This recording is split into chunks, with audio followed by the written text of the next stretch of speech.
Hey y'all, it's your girl KV coming to you with another Love After Lockup review. So, this is episode 6. I don't really know how many episodes they be having of these seasons. Like, I recently started watching this series maybe like a year ago or something like that. I haven't really been like a long time watcher. But once I started watching, baby, I got hooked.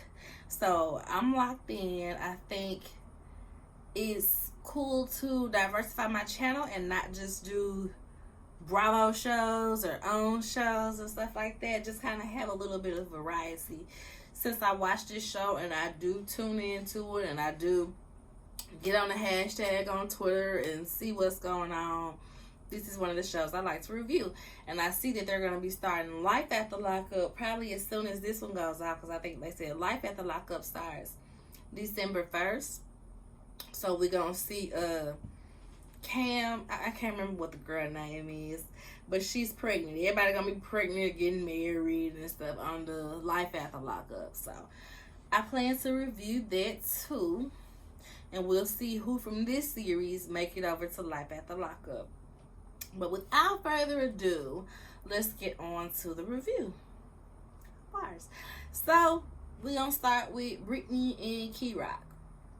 So, it's Father's Day, and they're supposed to be meeting her dad for dinner because she wants her dad's blessing to get married to Key-Rock. But, you know, he already kind of let her know he don't necessarily approve of her relationship. Like, they go flashback to her on the phone with her dad, and he was like, how long was he locked up? 7 years. Okay. So the dad probably feel like, we don't approve of who you are as not going to college, getting locked up and all of this, and then you're going to get with somebody that they feel like is going to take you further down that path, somebody that you met in jail. I can see where, you know, even if you take the trans part out of it, I can see where somebody's parent would be a bit leery. But I mean, you ain't even gonna go see your daughter. Your daughter trying to take you out to eat for Father's Day, and you're not even gonna meet them. So Key-Rock is like, he's willing to leave.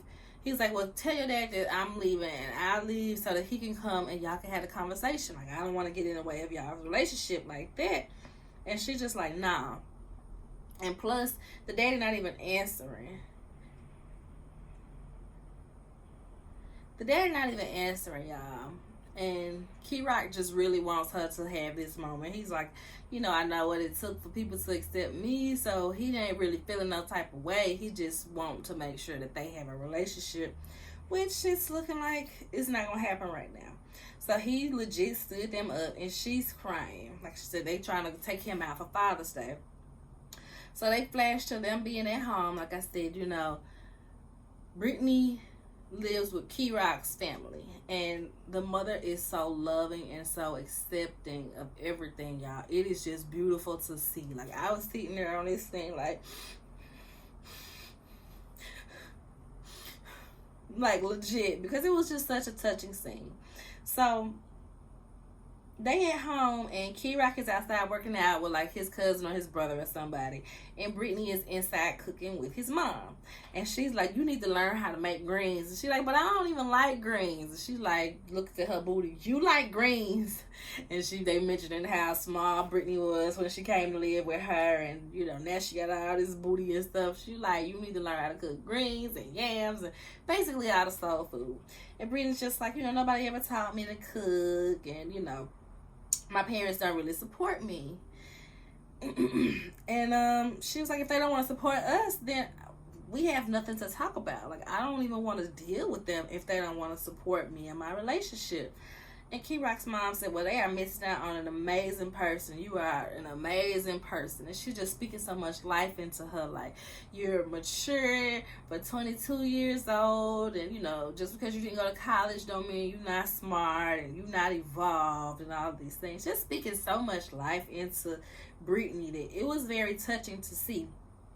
So Brittany opens up to her and talks about how she was sexually abused at 15 and didn't tell nobody. She didn't want to tell her parents because she felt like her parents would blame her for it because she was out at some party that she wasn't supposed to be at. I think she was with an older friend or something like that.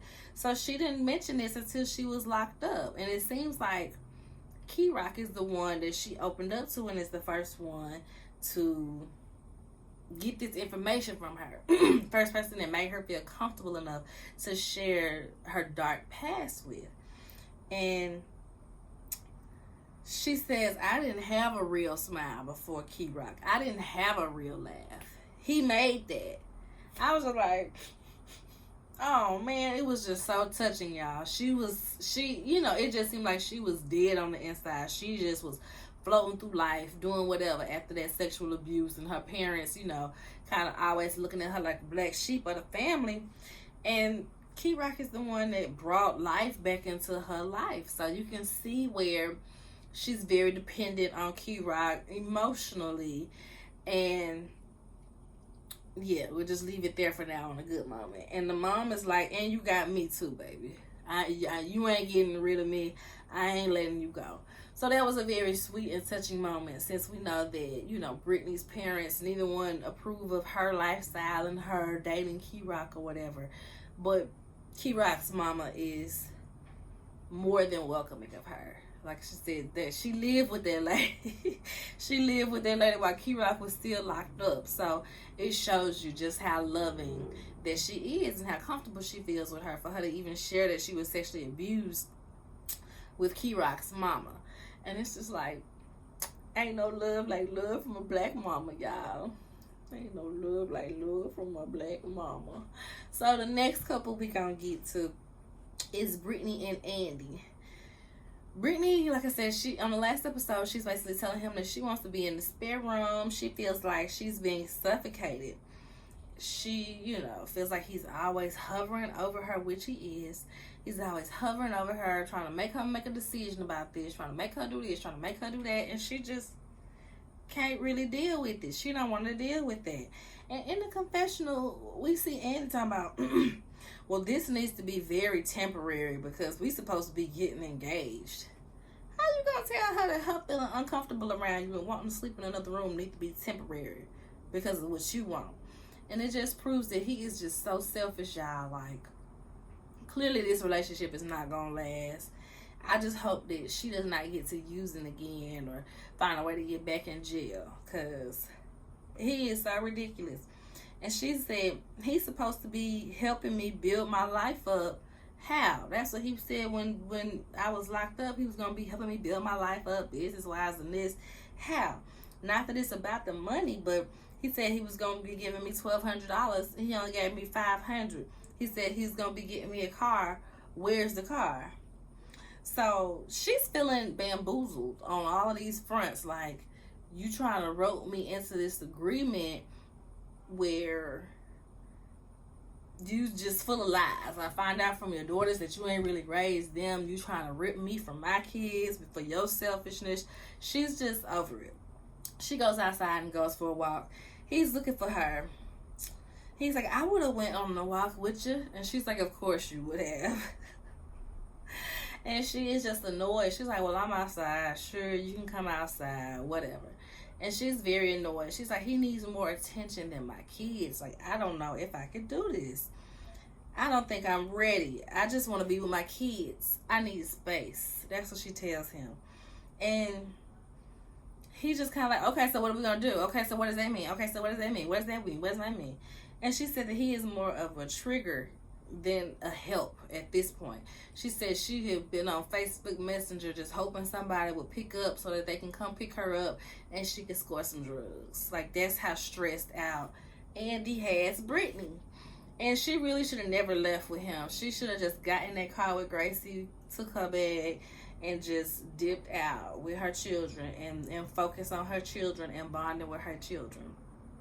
Priorities are all out of order. So we don't see Asante and Renika this episode. So Anthony and Sheree. So they had a romantic night of room service and champagne. They had their little indoor date, y'all. You see the plate from the room service. You see the champagne and all of that. And he's stressing out because his curfew is at 8, but I guess his party don't start till 8. And this is the stuff where I'm like, Sheree gonna get on my nerves a little bit because her priorities is out of whack too. If this is a party about him and about him getting out and you want to focus on him, why would you put it at night when he probably don't even get approved to be out that late? Like, this is for you so you can show off that you do have a man and he did get out of jail. And you done invited your baby daddy so you can rub it in your baby daddy face that he does exist.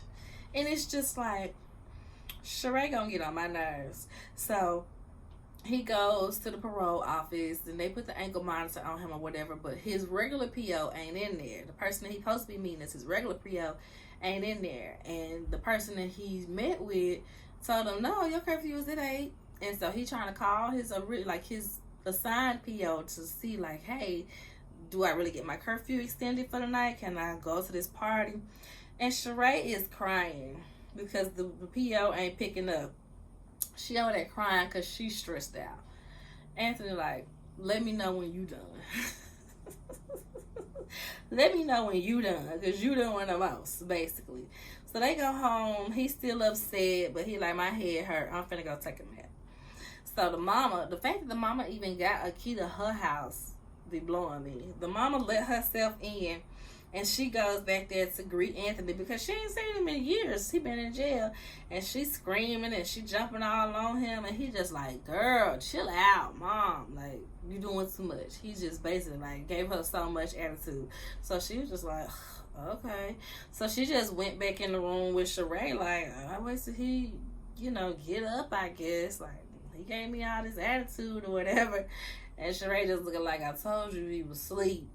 So he comes on in there, greets his mom or whatever. He don't seem all that excited to see her. Like, you know how people would be if they mama, when they see their mama for the first time when they get out of jail. Like, he is so nonchalant about it, girl. It's like he could take it or leave it. He did not need to see his mama that day in his world.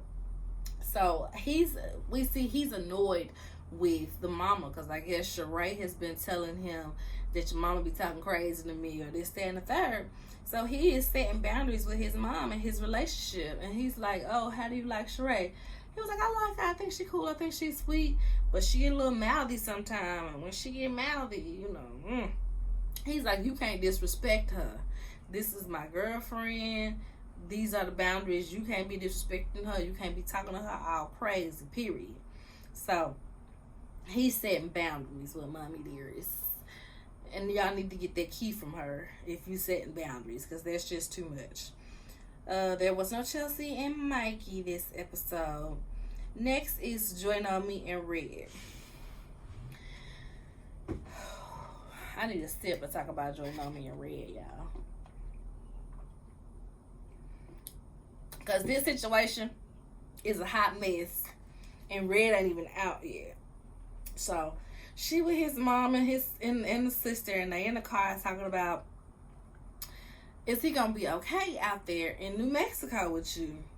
Is it black people around? Like, give us the lowdown. What's gonna be going on out in New Mexico? And she's like, well, I haven't seen that many black people in my area, And my thing is like, well, who was you smashing? Because Sway looked black, right? Her son looked black, right? And if you slept with 3 different people and you don't know which of these 3 people could be his daddy, it makes me believe that all of the men you slept with was black, especially since Red is black. So if it ain't that many black men in your area, where did you find all these black men to sleep with to cheat on Red? I am confusion, okay? I am confusion. So they're a little worried. They like, okay, so you finna take this black man that just got out of jail to this area in New Mexico where it's not that many black people. He gonna be getting stared at and profiled and all that stuff. How you think this supposed to go, girl? And she just like, okay, whatever. He coming with me. So the mama was like, well, did he tell you that he had girls send me money to send to you? And it was just funny that the mama even brought that up. I can't even remember what prompted her to even bring that up and say that to Joy Nomi, because it was very much like, ooh, it was giving gotcha. Okay? You want to get smart and become a that's got you, girl. Gotcha. So Joy Nomi is upset at this point. She's like, y'all are filled with negativity and y'all just ain't doing nothing to help this situation, she feels like. They get to a hotel, like wherever his prison is, and the whole family is there. They got the whole family out there, you know, checking into the hotel so that they can go and support him when he's being released the next day. So they say, okay, we got to be out there by 8 o'clock. We got to be out there by 8 o'clock. The next morning, Joy Nomi is late. So the sister going on there, knocking on the door. You late, girl. We got to go. We told you we had to be there by 8 o'clock to make sure we there when he get out. Joy Nomi is just like, okay, I'm almost ready. I'm almost ready. Shuts the door. And the sister is just looking like, bruh. The sister is very much annoyed. So as they get in the car, mind you, I'm guessing that they in the car that Joy Nomi bought for Red from the sister, because Joy Nomi is the one that's driving. So they ask her, you know, have you ever been out here to see him in the prison? She's like, no. Okay, they like, well, why? Why have you not been out here? I don't think the first time you seen him is when he been being released and y'all been together for 7 years. You ain't never been out here. She's like, well, it's been times where I done bought a ticket to come out here and then something happens and this and that and the third. And they like, well, how you got money to send him while he locked up, but you ain't got money to go see him? Joy Nomi snaps at them and is like, what I do with my money is my business, okay? And they're just kind of like, oh, this is what we doing. And we see that the mom is starting to side-eye Joy Nomi. She's kind of like, maybe I did, you know, jump the gun and trust in this girl. That's the look that mama is giving. So they get out there. They're not too late. He hasn't been released yet. And they got all these signs, these welcome home signs, or we excited, whatever, balloons and signs for him, waiting on him to get out. So that's where that ends. And then we see, lastly, Melissa and Louie. And these two right here so crazy, y'all. Melissa is so extra. So extra.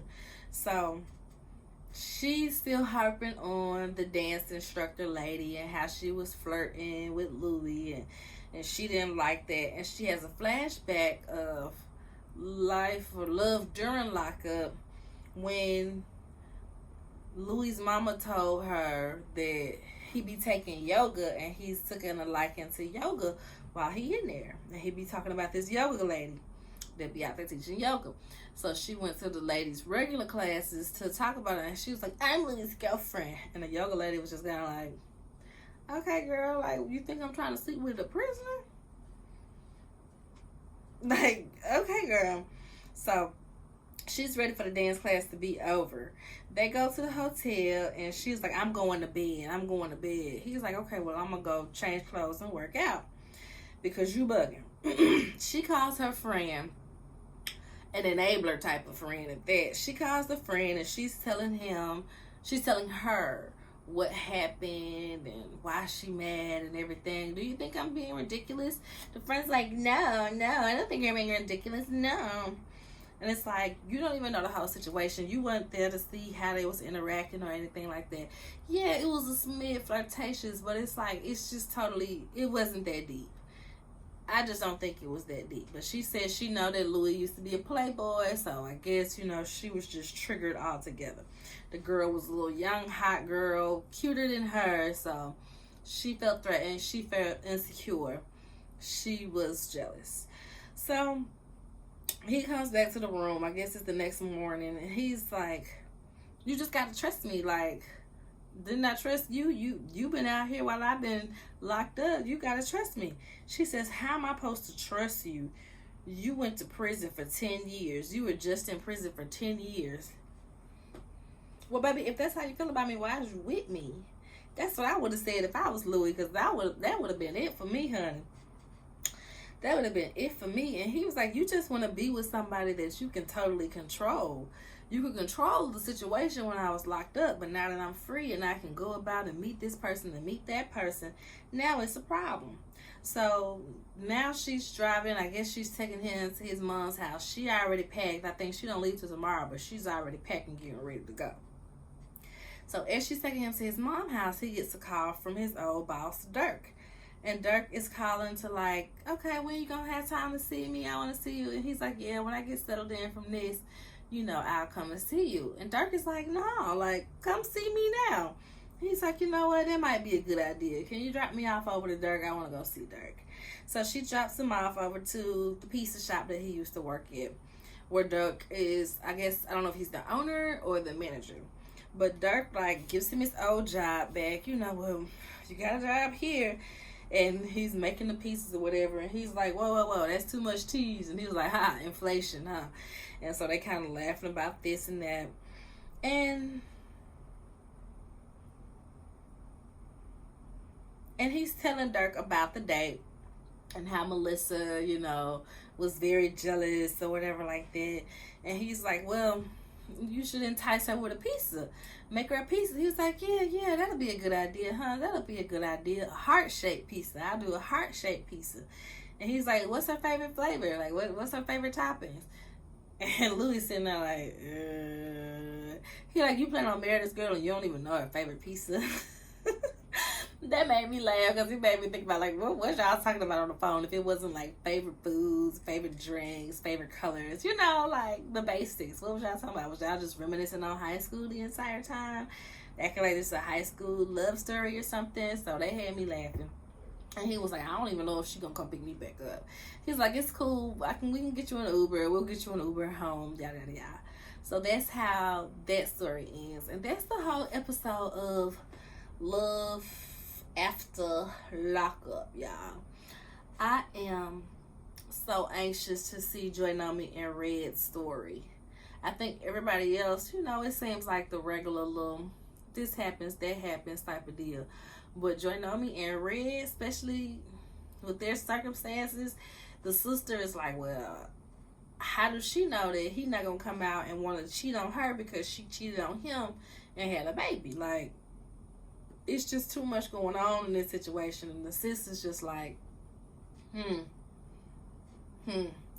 So it's going to be interesting to see Joy Nomi and Red's story. I'm sure we'll get more of Asante and Renika's story next week because I want to see how she finna act when he opened up this hotel door and she confronts him. Girl.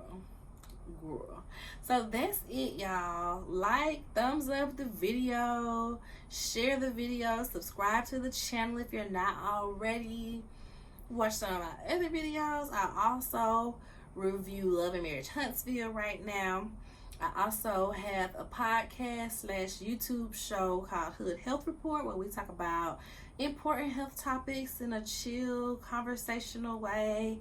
Check that out, share it, all of the things. I'll also be reviewing Real Housewives of Potomac and Married to Medicine when those drop in a few weeks. So stay tuned for that as well, y'all.